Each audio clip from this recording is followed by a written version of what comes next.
Hey, this is Brian from Love How Deep. Thanks so much for watching.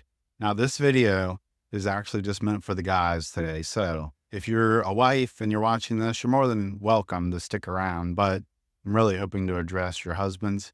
What I'm hoping to do today is I want to talk about some unhealthy habits that we as men have in our marriage and some things that we can do differently. So I'm hoping this will be very helpful to you.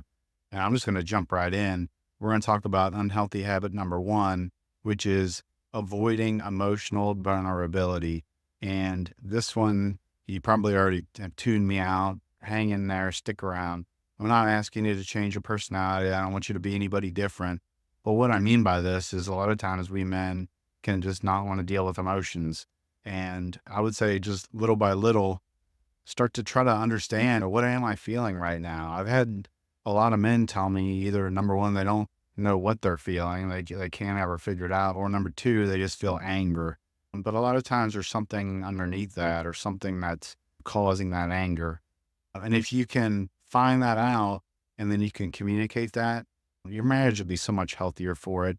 And if you've had some situations in the past, maybe even in childhood, where you weren't allowed to express your emotions, or maybe you were told that sadness or crying is it's not appropriate and you need to stop. I get it. I understand that.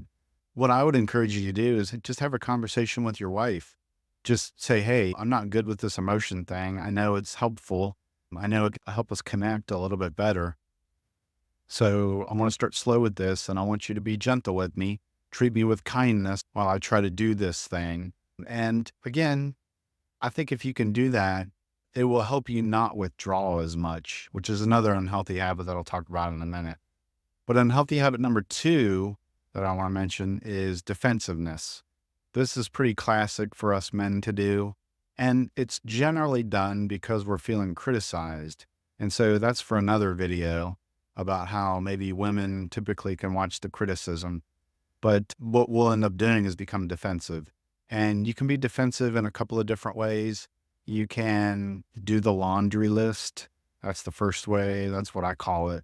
The laundry list is, for example, if she says, hey, you didn't take out the garbage last night. Well, the laundry list is something like, you know what? I was not feeling well and I needed to give our son a bath, and my mom called, and I've got a lot of work going on. And you see how it's just on and on. What you're really doing is you're explaining all these obstacles, but they're probably becoming excuses.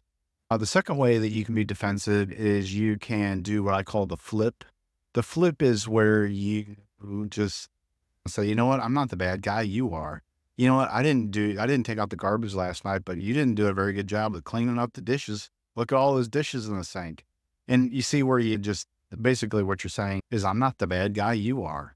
And really how to handle that is just as much as you can, just try to take some responsibility. And I get it. It kind of makes you look, you probably feel, oh, I look weak, because I'm not defending myself. But typically to women, you look the opposite. You actually look very confident when you're actually taking responsibility and admitting your mistakes and admitting you're wrong. So I would say as much as you can do that.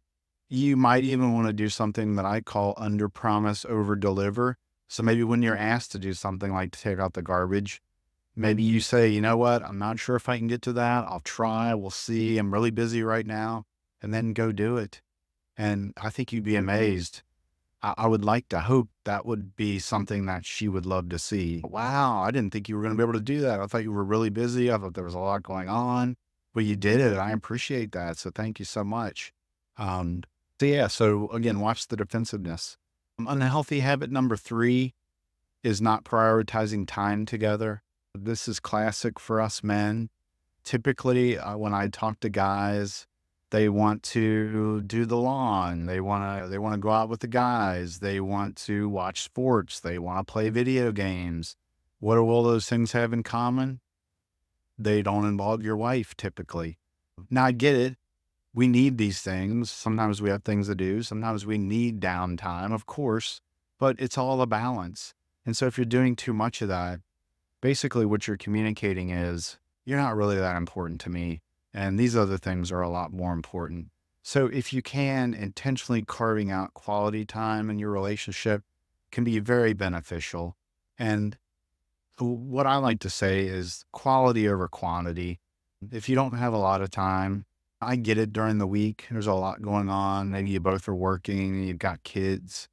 Maybe it's a 10-minute sitting in front of each other and just checking in. And it's not like, how was your day? It's just, how are you feeling? What's going on? How you feeling with your health right now? I know you've got a back issue. How was that feeling today? It's really things like that. It's not necessarily tell me what you had for lunch, although that can be important.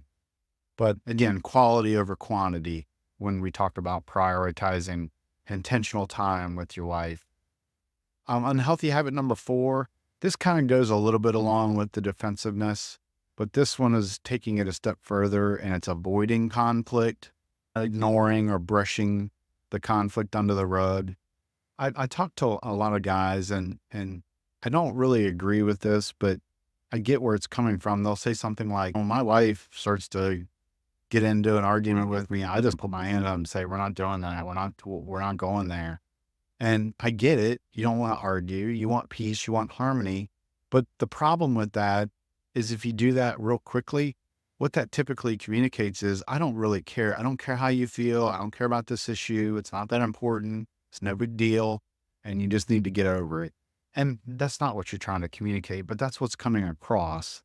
If you're not wanting to deal with it in the moment, then I would just say that. Say, look, we've got a lot going on right now. I'm feeling a little bit overwhelmed. I'm tired, but I know this is important. Can we talk about this tonight? And if you say that, what I want you to do, I'm not just encouraging you. I'm really just telling you, you have to do this. You have to go back at 8 o'clock later that night and say, look, I said I was going to come back and we're going to talk about it. So here I am. Let's do this. I hear all too often, I don't want to talk about it. Let's talk about it later. And then I get women that will say, I waited for 3 days and nothing. And all the while I'm stewing, I'm bitter, I'm resentful. And then I just have to get over it. I just have to move on. And again, since I'm just addressing the men right here, I'm telling you, you need to go back. If you're pushing something off and saying, I don't want to deal with it, you have to come back to it at some point. So that's unhealthy habit number 4, avoiding conflict. Don't avoid it. Unhealthy habit number 5, relying on your wife to take the emotional load, or probably really what I want to say with this one is taking the household load. Let's just go with that. Maybe it's a situation where you work outside of the home full time and she is a stay-at-home parent. Hey, maybe you've got an agreement that she does 100% of what goes on in the home. And if everybody's fine with that, everybody's happy with that, then great. You don't need to change anything. But if there's problem, if there's tension, if your wife is bringing up to you that, hey, I'm worn out, I'm tired, I need some help, then by all means, just ask, what is it that you need me to do? Maybe it's something small. Maybe it's something big. Maybe it's something temporary. Maybe she says, you know what? I typically have this under control, but man, this week we've got a couple other things going on. Could you jump in and do the laundry? Or could you take care of the kids' baths in the evenings for this week? It'd really help me out. And then I promise next week I'll go back, take care of everything. Whatever it might be, just have the conversation, have the dialogue around what potentially needs to happen. And again, I can't guarantee it, but I would like to think that this will go well for you if you do this. So remember, taking some of the load off of your wife can be very helpful. And then I would say just really the last unhealthy habit that I would like to mention is around taking her for granted. And this isn't typically purposeful. It's usually something we're not really aware of until our wife brings it up to us. But hopefully by you watching me, I can tell you this to save you the trouble if it hasn't happened already. But the longer you've been together, it's bound to happen. I think subconsciously we get to this place as men where, you know what, I've got her. She's good. She's not going anywhere. I heard a joke one time. I don't know what comedian said it, but he said something like, I told you I loved you 40 years ago, and if anything changes, I'll let you know. Probably not the right thing to do. Think small on this one. And think about the 5 love languages. If you don't know what that is, do an internet search on the 5 love languages. There's a great book. There's some quizzes, but find out what her love language is. If it's gifts, maybe it's something small. Maybe on the way home from work, I picked you up a bag of peanut M&Ms because I knew that was your favorite, and I was thinking of you. Or maybe if words is her love language, then yeah, you tell her how much you love her, how much you care about her. And then I would say be specific. Mention something. I just think you're a very caring person. And the reason that I say that is that I saw the way that you were treating our friend the other day that was in need. Something like that can go a long way into not taking your wife for granted. So I hope these tips were helpful to you. I hope me pointing out some of these unhealthy habits, maybe you're seeing these things in yourself. I would encourage you to work on these things. Again, just take small steps.